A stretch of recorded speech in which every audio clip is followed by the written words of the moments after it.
മഹിഷരനാളിലെന്ന് വിധി പറയും നേരം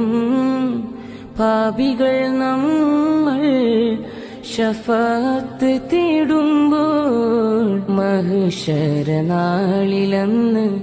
വിധി പറയും നേരം പാപികൾ നമ്മൾ ശഫാഅത്ത് തേടുമ്പോൾ അന്നേരം തിരുനബി സുജൂദിലായി വീഴും പാപികൾ നമ്മൾക്കായി പരനോട് കേഴും മുത്ത് റസൂലുള്ളാഹ് സത്യ ഹബീബുള്ളാഹ് അസ്സലാമു അലൈക യാ ഷഫീഅല്ലാഹ് മദീന മുനവ്വറയിൽ മയങ്ങും ത്വാഹ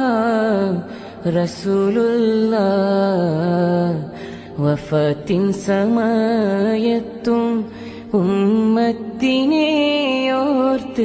വിതുമ്പിയൻ ത്വാഹ റസൂലുള്ളാഹ്.